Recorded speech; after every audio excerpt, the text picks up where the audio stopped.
Hello again, YouTubers, on SpongeBob 101 back here again on the Other Stuff channel with another Pokemon strategy guidebook walkthrough/review video.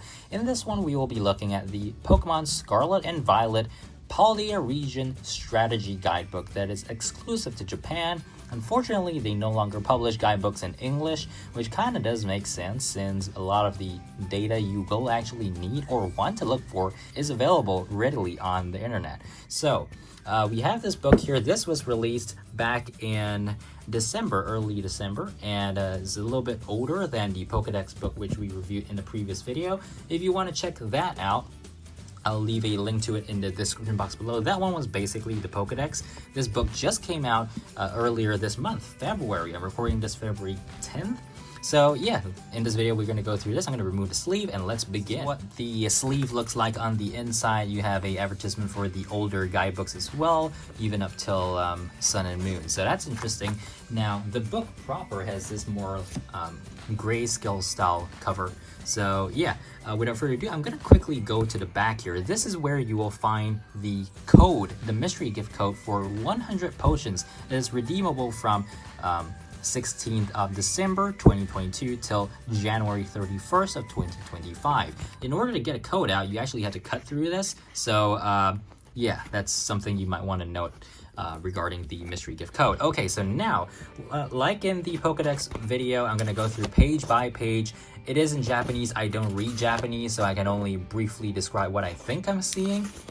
And I'm just going to basically go through this page by page. So if you want to read anything in further detail, of course, you can always just pause and read there. Now, I do want to point out this is the map that I was looking at in the Pokedex edition that I was quite interested in because it actually demarcates where the area boundaries are. So it's pretty interesting. They don't actually show you these boundary lines in the game itself, but you can definitely see right here, this is going to be a future area that's going to be added into the game.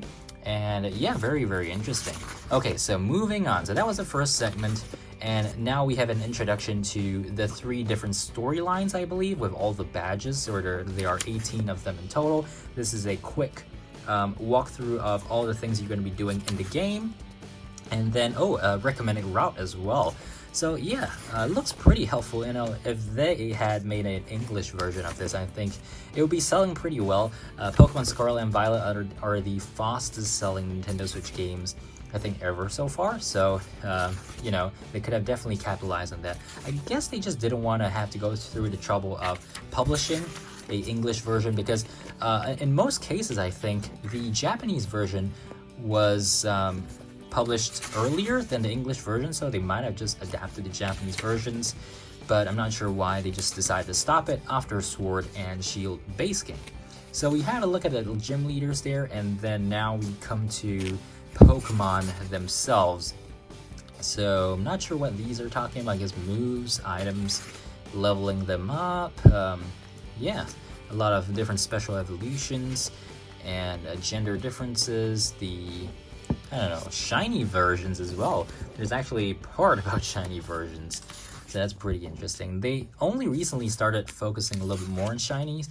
Of course, in Scarlet and Violet, they definitely did a lot of focus on shiny hunting, which I think, personally, I do not shiny hunt because it's not worth the time. It's just, I have better use for time. So yeah, but here we have completing the Pokedex. These are all the rewards that you can get based on the milestones. So for example, if you have registered all 400 in the base deck, you get a Beast Ball, which is also nice. Okay, so we also have a list of the Pokeballs that you can find in the game, including buying them for 100k at the Porto Marinada auctions. So yeah, very, very cool. A lot of detail here. I really like looking at these guidebooks just because of the layout. It's just great. You know, it's a really fun way to look at the game rather than just play it. And back in the day, my parents never allowed me to play Pokemon or get a Game Boy or a Nintendo DS or anything. In fact, I only started playing Pokemon games in 2017 when I was like past high school. So that was the first time I actually could buy my own Nintendo 2DS or a new Nintendo 2DS XL.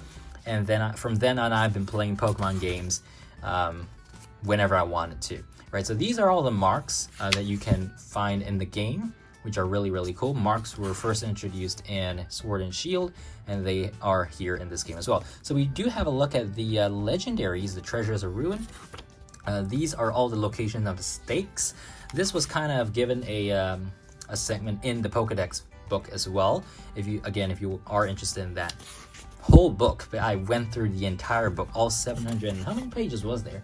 784 pages in that book. It was a fairly long video, but yeah, if you are interested in seeing a page-by-page look at all of that, it's available. So you almost missed a page here. So these are just text, and now we come to the locations, right? So we have Cabo Poco, we have the Poco Path. This is arriving at Los Platos. With all the trainers there, Los Platos as well. And then Mesagoza. So these are, I presume, the shops, the different eateries and all that.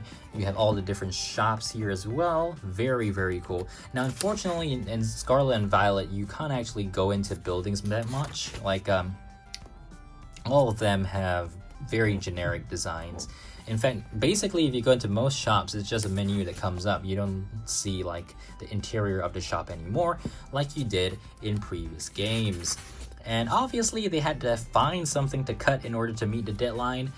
I'm perfectly fine with that, honestly. I'd rather have games quicker because I think it outweighs the fact of waiting. I don't really like waiting that much because, life is not that long, right? And even if the game is great, like after waiting for like 25 or 50% more of the time, that just means you have less time to get a new game. So more experiences overall are better in my opinion, rather than having like the most polished, perfect game possible. Because, really, I want to play more Pokemon. I want to experience more Pokemon adventures. Yeah, there might be a little bit of bugs here and there, visual issues, everything. They can fix it, they can fix it. But the whole experience of the region, the game, all the different things you can do, now that is what I'm interested in. And I'm willing to overlook basically all the minor gameplay problems, everything like that.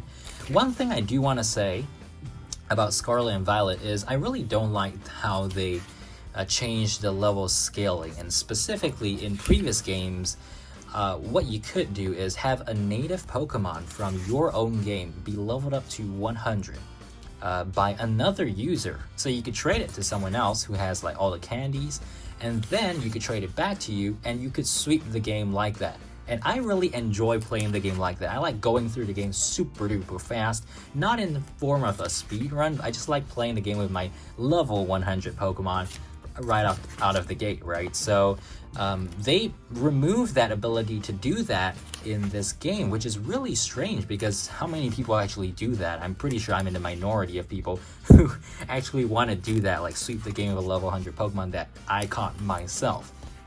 So yeah, it's very strange that they decided to cut that from the game. Basically, if you transfer any Pokemon, so you could have your, let's say, level 5 Fuecoco, you could raise it in your own game to a Skeledirge at level 36, and it would still recognize that it's yours even if you haven't arrived at the level, or if you've exceeded level cap, right? So if you have caught, or if you started training the Pokemon before it reaches the level cap, it will still obey you after you exceed the level cap that exists.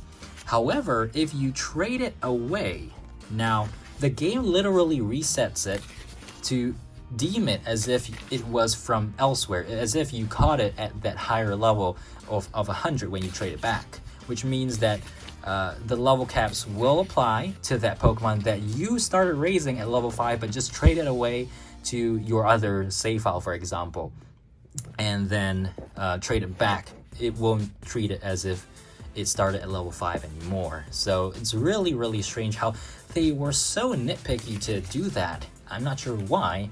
Maybe they watched my videos on the Daily Porygonian and were like, no, we can't let this guy play a game that we made with a level 100 Pokemon that he caught himself. No, we can't do that. They gotta play the way we want it. We want them to play it. So yeah, level caps are one thing I never really understood. I don't think you should be restricting anyone to use any Pokemon that they want to use, especially if they can get it from other sources. So it's kind of a bummer why level caps even exist. But yeah, so that's my rant about level caps here. So we are halfway through the book and we are making good. Oh, I think we are in the Area 0 part now. So yeah, this is probably the most interesting part of the game, honestly. Yeah, that's basically the walkthrough right there. And Area 0, very cool. Looking forward to the DLC a lot. Mega Evolutions, probably not coming back, but, you know, I really want them to. Kalos?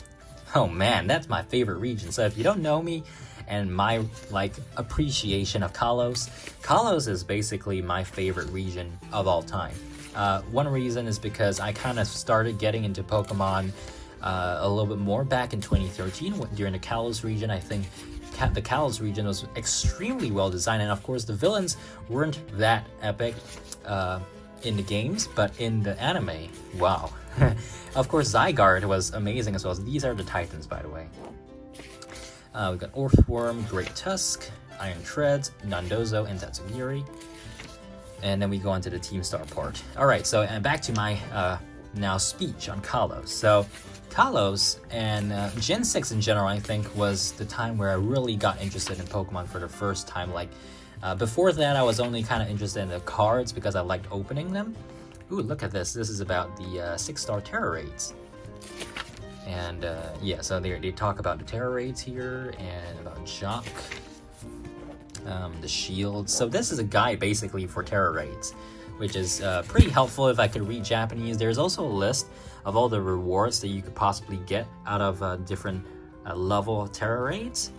And then over here, oh, these are, I presume, the ones that Pokemon that can spawn in the various Terra Raids. So Terra 1-star, 2-star, we've got the 3-star ones, the 4-star ones, the 5-star ones, and then 6-star ones right here. So yeah. We then go on to picnicking. So picnics, of course, are your premier way to breed and shiny hunt.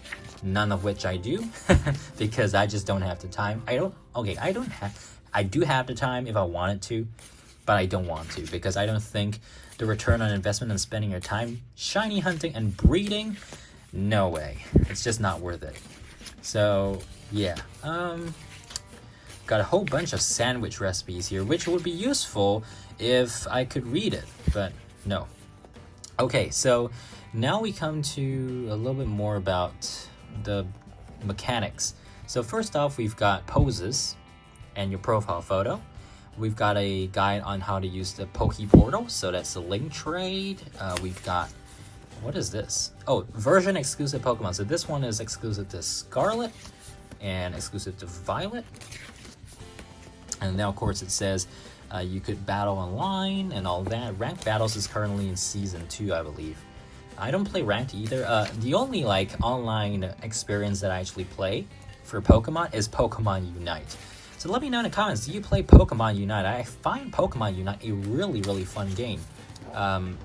Especially with all the new Pokemon that come out. Even then, I always play like the 2 same Pokemon over and over again. So first of all, here we have the character designs.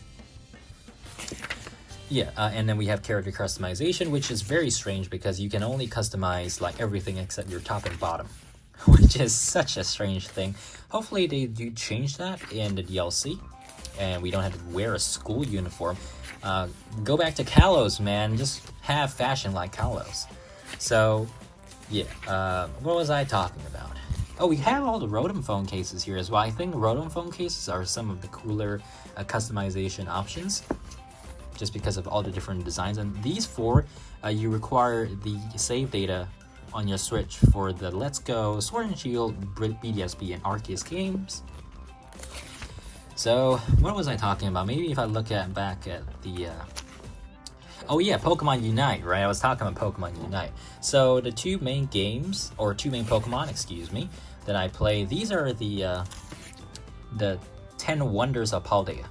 So these are actually fly points. You can go to them and look at the sign, and then you can fly to them. And then they talk about the glowing Pokemon, all the caves, with all the TMs. Very, very cool. And then all the TMs. Wow, this is a directory for all the TMs. Really, really cool. And one thing about the Pokedex in this game, they actually have like cool photos of the Pokemon. Very, very awesome. Okay, before I continue, Alola, Ninetales, and Serena are the Pokemon that I play in Pokemon Unite. Alright, end of story for Pokemon Unite. Now we have version differences here. So we've got basically a rundown on the version differences.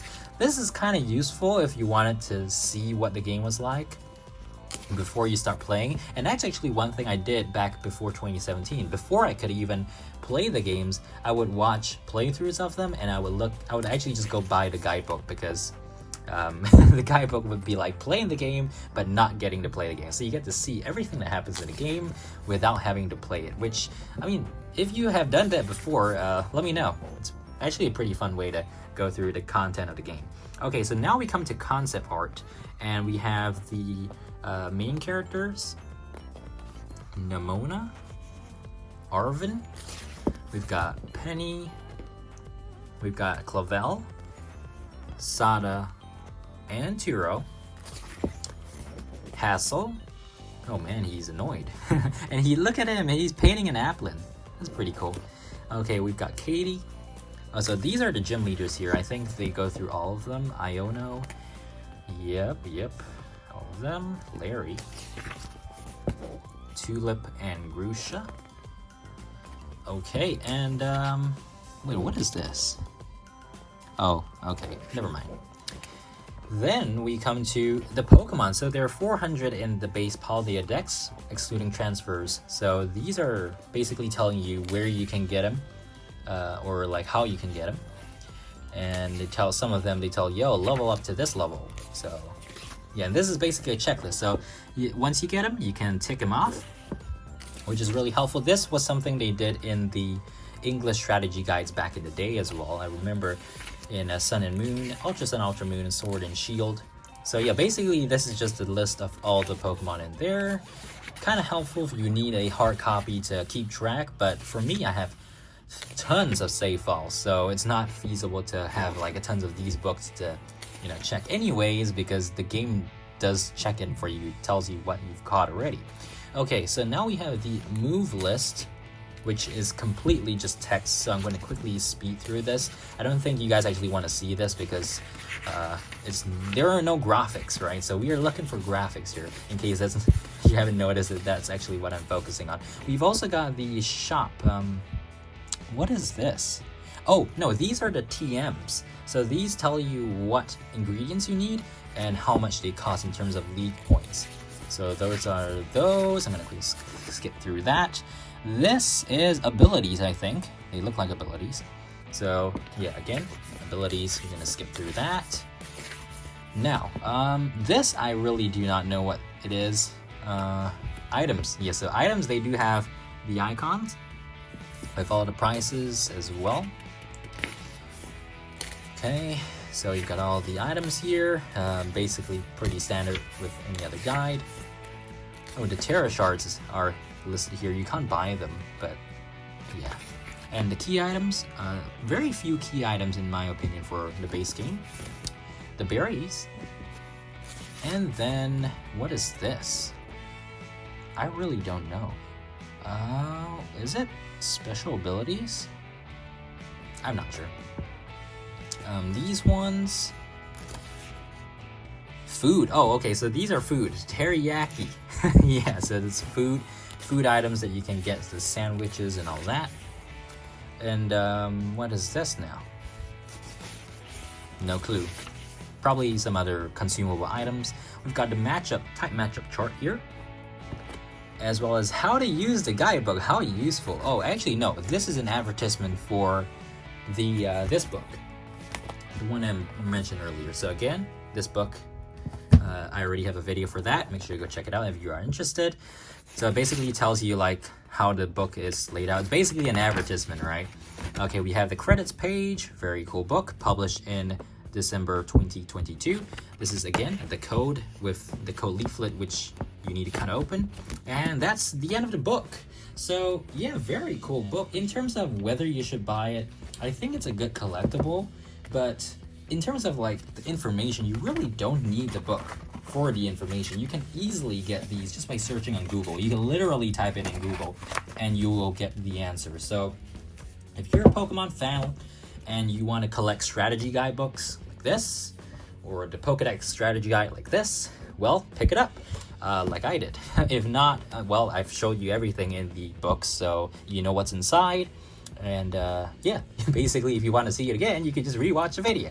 But yeah, that's all for this one. If you have picked this up and enjoyed, let me know in the comments box below if you are planning to pick it up. Well, I think it's a good deal, honestly. But since there are no English versions, if you want a strategy guidebook for Pokemon Scarlet and Violet, well, these Japanese guides are your only bet. So, hope you guys enjoyed the 2 videos. Make sure to subscribe, like, and I'll see you guys in the next Pokemon video. Till then, bye!